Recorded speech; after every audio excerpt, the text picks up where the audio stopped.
before you make a decision, if it were me, I want to base it on true facts, not what I think is true. And he kind of looked at me odd and didn't know. And I said, well, let me just give you a couple of quick examples, and then I'll give you some books to read, and then you start to study, and then you can make, your own decision. Because that's a lot of money. I would hate to steer you wrong. You need to make that decision for yourself. Yeah, I've never heard of a museum offering that much money for hardly anything, unless it was some kind of painting or something. I was immediately fascinated because I looked at this thing and I'm like, now this is before I had seen it. It's got to be worth more than $7.9 million to them if they're willing to just, that's their first offer. Well, I think they would come up and say, we'll give you $10,000 for it. Exactly my way of thinking. You've probably all heard at some point, I remember a story years ago that this guy was looking for a car and he kept watching the newspaper and he was looking for a convertible, and some older woman had put an ad in there that she has a convertible in her garage, and she was asking $1,000 for it. So the guy shows up, and she goes and opens the garage, and of course it's dusty, and the tires are rotted and flat, and he looks at it, and it's got, like 10,000, 12,000 miles on it. It's a 1954 Corvette in perfect condition. And she says, well, I know it's old and stuff, but my husband used to drive these past years ago, and so she said, I'm asking $1,000, and the guy says, well, it's a lot of money, but, you probably need the money. So he does that, signs it, loads it up in his car, and he's going, knowing that he just killed. Exactly. That's my thinking. When they offer him $7.9 million, it's worth, a lot more than that. I mean, if it were me, if they offered me $50,000 for this rock, I'm like, man, I just hit the jackpot. Yeah. $7.9 million makes me all of a sudden suspicious. Yeah, that's fantasy. If this thing were solid gold, it's not worth $7.9 million. If it were the famous chalice of Christ, for instance, probably would be to somebody, but we're talking, this is a rock. Yeah. So anyway, he reads some stuff and starts to realize that what I told him was in fact true. He's a pretty smart guy. Yeah. Just a regular vocabulary like you'd expect. Just anybody that's. I don't think he went to college, been plumbing his whole life. Really nice, honest guy, salt of the earth. So anyway, what happens in the meantime? This is where it starts to pick up some speed. That was the foundation. What happens? He owns a farm up in that same area. So what did he actually initially tell them? He said, think about it. He said, let me think about it. I got to check and see, how to take the money, and right. I don't know how much to pay in taxes and so forth and so on. So a week or so after that, he's working on his farm in the barn on a ladder. Okay.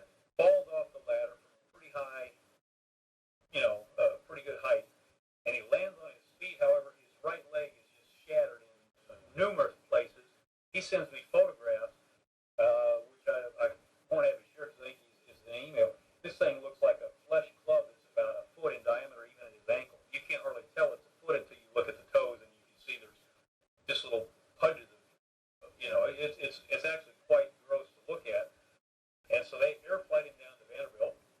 He's there for a while. They realize that they can't even operate on it because it's so swollen that they said, we're going to give you some painkillers and stuff. Stay laying down.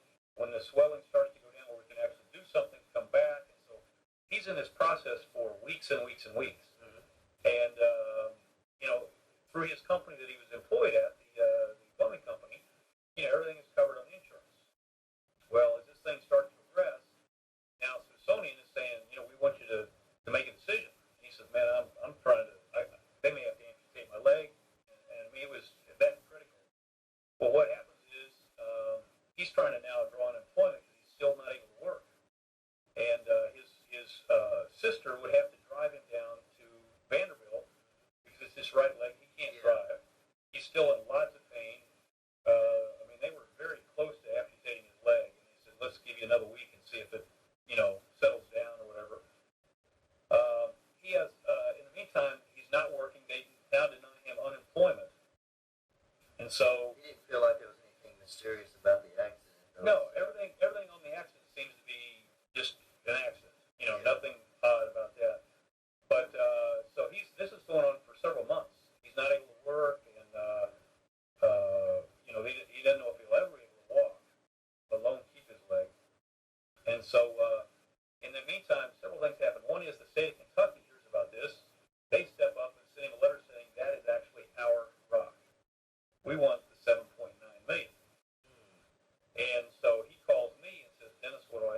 said, well, it's hard to deal with the state because they can spend lots of money, our money, coming after you that you can't afford to defend. Right. Same with the U.S. government. Oh, yeah. And so he says, what do? I said, Eddie, my suggestion is, and I'm just making this suggestion to you, that I would give it to somebody that you completely trust, that is not related to you, and then have them give it to somebody that they completely trust, and preferably outside of Kentucky and probably outside of the United States, and say, I don't know what happened to the rock, tell them the truth. However, if it does show up, I will pay you whatever you want to do, $200,000, $300,000, $500,000 if I sell it. Right. And if they say no, then say, well, then, say leave. Right. If they say, okay, it's not a lot, but that's better than nothing, fine. Get it in writing, and then, then contact your friends and see what the deal is. Okay. So he decides to do that. In the meantime, he's denied unemployment. Right. Then his company that he was working for, and I don't know if it's them or the insurance company, denies that he was insured because it happened to him, even though his policy clearly states that it covered on and off the job. So now Vanderbilt is after him for this, air flight and all this. I mean, you don't stay very long at Vanderbilt or any hospital for that matter for a few $100 an hour. I mean, it adds up pretty quick. So they're all on his case trying to get collected, and he still can't even walk. So he had an offer on his farm, and he realized he'd better take the offer. It's kind of a fire sale price. So he moves off his farm just to keep from losing everything. He has an RV that he moves to his sister's farm, and he's living out of there for the time being. So he sold his farm. He sold his farm to keep from losing it to foreclosure. I mean, this is going on several months. And so in the meantime, I told him, hide the rock, give it to a friend, do whatever. So what happens is, does he know the people who he sold it to? Or is it the farm?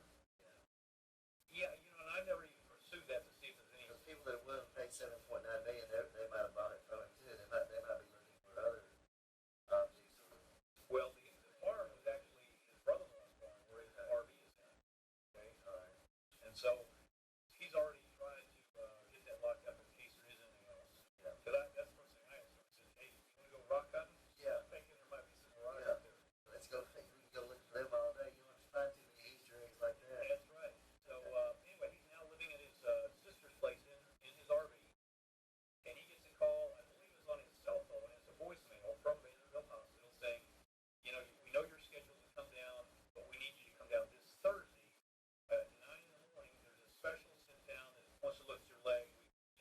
He's still not sure if he's going to be able to keep his leg, if he'll ever walk again. So anytime they do that, think about it. I'd be there. Yep. So he gets his sister lined up. She takes some time off work. She goes down there to have his checked out. And he's there, and he goes into Vanderbilt and says, no, you're scheduled next Thursday, not this Thursday. He said, no, you guys call us. No, he didn't. We never scheduled. He didn't call him. It's an hour and a half drive. He goes back home. When he gets in his trailer, guess what? All the documents in his computer and everything else with regards to information on his rock is missing. It's been ransacked. He's missing his father's ring, who's since passed. Kind of a memento from his dad and some other things. Certain personal items, but mostly the documentation. So he calls up his sheriff. Actually, I don't know if he called his. So it's made to look like a robbery because they took some of his personal items as well. That's right. Yeah.